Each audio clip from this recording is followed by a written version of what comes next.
Welcome back to my YouTube family. तो दोस्तों आज मैं आप लोगों के लिए लेकर आई हूँ ड्रामा सीरियल बख्तावर की लेटेस्ट एपिसोड 15 का मज़ेदार सा रिव्यू। आखिरकार दोस्तों दिलावर को जो है इंस्पेक्टर मोहसिन ये बात बता ही देते हैं कि भाई ये इसके ससुर इन लॉ ने ही शीदे को जेल से रिहाई दिलवाई है। जैसे ही दिलावर को ये बात पता चलती है तो वो अजीब नज़रों से हुरिया की तरफ देख रहा होता है, क्योंकि उसे इस बात का यकीन हो जाता है कि ये सब कुछ हुरिया ही करवा रही है, क्योंकि चौधरी दस्तगीर को शीदे से आखिरकार क्या लेना देना, जबकि शीदे को रिहाई जो है हुरिया ने ही करवाई है सिर्फ इस वजह से ये जानने के लिए कि आखिरकार दिलावर इस केस में इतना इंटरेस्ट क्यों ले रहा है। ऐसी कौन सी लड़की है जिसके लिए दिलावर ये सब कुछ कर रहा है। जबकि बख्तावर दिलावर से ये करने को कहती है तो दिलावर को तो ये भी नहीं पता होता कि ये लड़की कौन है, जबकि बख्तावर तो दिलावर को अच्छी तरह से जानती है। अब वो बस किसी लड़की के कहने पर हमदर्दी इसलिए करता है कि लोगों को इंसाफ मिले और इस तरह का जुल्म करने वाले अपने अंजाम तक पहुंच जाएं। लेकिन वो सही करना चाहता है तो हुरिया जो है वो बार बार दिलावर को नीचा दिखाने के लिए ओछे हथकंडे इस्तेमाल करती रहती है। जबकि दिलावर को ये पता चल गया है कि ये सब कुछ हुरिया ने करवाया है, लेकिन वो हुरिया से कोई बात नहीं कहता। आखिरकार जो है जब बख्तावर आता है दिलावर के घर तो यहाँ पर जो मुबीन है वो बख्तावर को उल्टा सीधा कह रहा होता है कि हर वक्त तुम आराम करते रहते हो, हर हरामी करते हो, तुम्हें घर वाले बुला रहे हैं, मालिकन बुला रही है, जाकर उनकी बात सुने, उनके हुक्म को मानो, ये वो फलां फलां फलां।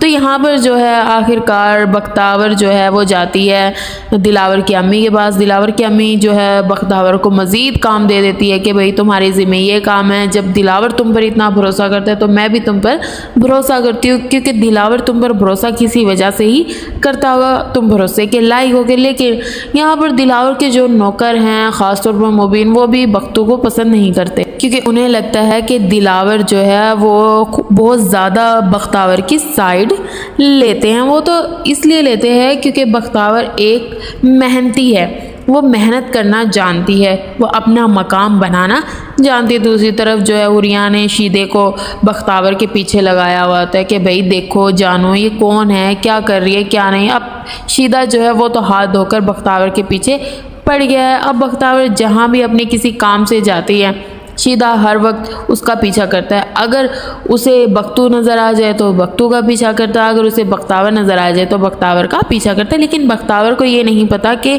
शीदा उसका पीछा कर रहा है। जब भी बख्तावर की माँ जो है बख्तावर से कह रही होती है कि भाई मुझे इस चीज़ पे डर लगता है या खौफ आता है कि वो तो जेल से रिहा हो गया है, लेकिन अब तुम्हें कोई नुकसान ना पहुँचा दे। लेकिन बख्तावर को इस चीज़ का यकीन होता है कि आखिरकार वो जितना भी इन चीज़ों से भाग लें अम्मा मुझे लगता है कि ना एक दिन उसे सज़ा ज़रूर मिलेगी। लेकिन क्या अब बख्तावर को शीदा कोई नुकसान पहुंचाएगा या बख्तावर उसके हाथ से बची रहेगी। अब शीदे को तो ये इंतज़ार होता है कि बख्तावर अपने घर से निकले और वो उसे झपटे, जबकि बख्तावर जो है बख्तवन के घर से बाहर तो निकलती है लेकिन उसकी नज़रों से थोड़ी ओझल हो जाती है। लेकिन वो हर वक्त उसका पीछा करता है ये जानने के लिए ये क्या कर रही है, कहाँ जाती है, क्या नहीं करती। लेकिन अभी वो इस हकीकत से बेखबर है कि बख्तावर ही बख्तू और बख्तू ही बख्तावर है। जबकि बख्तावर के लिए बहुत से काम होते हैं, वो ये चाहती है कि अब वो ये जॉब छोड़ दे, कहीं और जॉब करे, वो इस मोहल्ले को छोड़कर अपनी अम्मा को लेकर कहीं और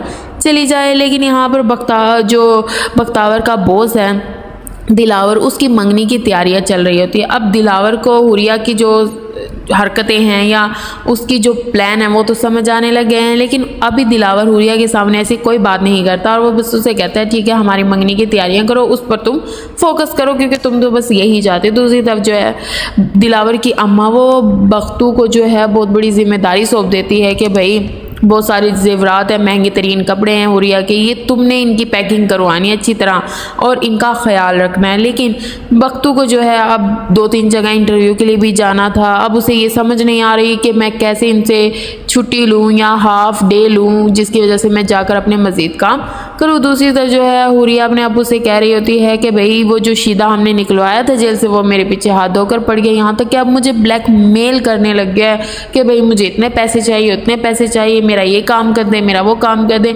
मैं तो बस ये चाहती थी कि मैं ये जानना चाहती हूँ कि आखिर दिलावर ये सब किसके लिए कर रहा है और किसके कहने पर कर रहा है।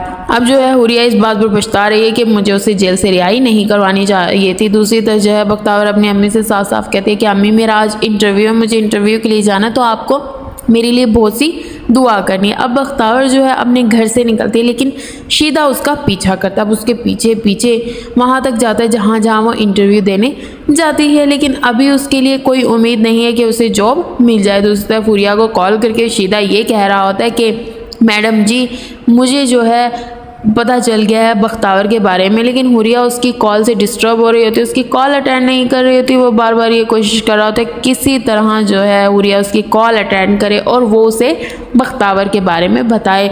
लेकिन दूसरी तरफ मोहल्ले वाले जो है बख्तू और बख्तावर को उल्टी सीधी नज़रों से देख रहे होते हैं। ये सोच रहे होते हैं पता नहीं ये आखिर ऐसा वैसा क्या करते फिर रहे जो घबराते ही रहते हैं। यहाँ तक कि बख्तावर के जो मालिक मकान है उसकी बीवी नज़र की जो बीवी है वो भी बख्तावर पर नज़र रखती है कि भाई आखिर वो कहाँ आ रही है, कहाँ जा रही है, क्या कर रही है, क्या नहीं कर रही। दूसरी तरफ दिलावर जो है वो बख्तू का इंतज़ार कर रहा होता है, बख्तू को बुलाना चाह रहा होता है, उससे कुछ बातें डिस्कस करना चाहता है ऑफिस की, लेकिन मुबीन उसे आकर बताता है कि साहब वो तो कब से घर से निकला हुआ है, आया ही नहीं, वो तो छुट्टी ले रहा था लेकिन मैडम ने उसे छुट्टी दी ही नहीं, उसे मना कर दिया। दिलावर का तो जैसे कोई काम ही नहीं होता बख्तू के बगैर। दूसरी तरफ जो है बख्तावर अपने जाती है इंटरव्यू के लिए लेकिन शीदा उसका पीछा कर रहा होता है। बख्तावर ये सोच रही होती है कि मैं अपने बख्तू वाले हुलिये में आ जाऊं ताकि मैं अपना मज़ीद काम कर सकूं, वहाँ पर मेरा सारे इंतज़ार कर रहे होंगे, लेकिन शीदा जो है मुसलसल बख्तू पर नज़र रखे हुए हैं। यानी वो ये चाह रहा है कि वो देखे दोनों बहन भाई निकलते हैं घर से लेकिन एक नज़र आता है एक नहीं नज़र आता। अब क्या जो है शीदे को बख्तावर की असलियत पता चल जाएगी या फिर उसे अभी नहीं पता चली, वो आखिरकार हुरिया से क्या कहना चाहता है या उसने मोहल्ले वाले को ऐसा क्या कहा है कि जब बख्तावर अपने घर आती है तो मोहल्ले वाले उसे अजीब अजीब नज़रों से देखते हैं। लेकिन अब बख्तावर को इस चीज़ का ज़्यादा डर है कि अगर ये हकीकत दिलावर के सामने खुलकर आ गई और दिलावर को बख्तावर के बारे में सब पता चल गया, क्या बख्तावर को दिलावर माफ़ कर देगा या फिर उसे ये मौका देगा कि ठीक है जो कुछ किया तुमने मजबूरी में किया लेकिन अब उसे मज़ीद कोई झूठ नहीं सुनना। तो दूसरी तरफ अब बख्तावर को यही घबराहट हो रही होती है कि कहीं शीदा जो है उसकी असलियत सबके सामने ना ले आए, लेकिन शीदा अब बख्तावर को ब्लैकमेल करेगा। वो ये उसे बताने की कोशिश करेगा कि जो कुछ वो कर रही है या वो कर रहा है उस पर उसकी नज़र है। अब बख्तावर को ये शक हो रहा है कि कहीं शीदे को उसकी असलियत पता चल ना गई हो। अब वो घबरा रही है कि वो लोगों से क्या कहेगा या लोगों का उनके बारे में क्या रिएक्शन होगा। तो दूसरी तरफ बख्तावर को ये दुख हो रहा होता है कि दिलावर की मंगनी हो रही है हुरिया से, क्योंकि बख्तावर जो है अपने दिल में दिलावर के लिए कुछ फीलिंग्स पैदा कर लेती है। अब वो फीलिंग्स क्या ख़त्म हो सकती हैं या नहीं ख़त्म हो सकती, या फिर दिलावर जब बख्तावर की असलियत को जान लेगा उसके बारे में भी कुछ फीलिंग्स अपने दिल में रखेगा, क्या वो हुरिया को छोड़ देगा। दोस्तों ये सब कुछ होने वाला है, ये सब कुछ आपको पता चलेगा वीडियो के एंड तक। तो आखिरकार दोस्तों बख्तावर के मुंह पर जो है मुबीन मार देता है थप्पड़ अब किसी बात पर, लेकिन ये जो है सीन देख लेता है दिलावर भी। अब दिलावर मुबीन के साथ क्या करेगा, क्योंकि मुबीन तो हमेशा से बख्तू से जेलिस होता है, जेलिसी फील करता है क्योंकि वो हर वक्त दिलावर के साथ होता है। अब वो ये चाहता है कि दिलावर सर जितनी बख्तू को वैल्यू देते हैं इतनी हमें भी वैल्यू दे। भाई वो इसलिए उसे वैल्यू देता है क्योंकि वो काम करता है और दिल लगा के काम करता है, वो मेहनत करना जानता है। लेकिन मुबीन जो है बस हर वक्त बख्तू के पीछे पड़ा रहता है कि सर इसे इतनी वैल्यू क्यों देता है, मैं इसे जल्दी से इस घर से निकाल दूं, मैं इसको इस घर से बाहर कर दूं ताकि मेरी हुक्मरानी हो। अब बख्तू की जो असलियत है वो कब तक खुलकर सबके सामने आ गई, ये तो दोस्तों हम लेकर आएंगे नेक्स्ट एपिसोड आपके लिए। तो उम्मीद करती हूँ इस एपिसोड का रिव्यू आपको अच्छा लगा होगा। नेक्स्ट एपिसोड के लिए सब्सक्राइब करना बिल्कुल मत भूलना।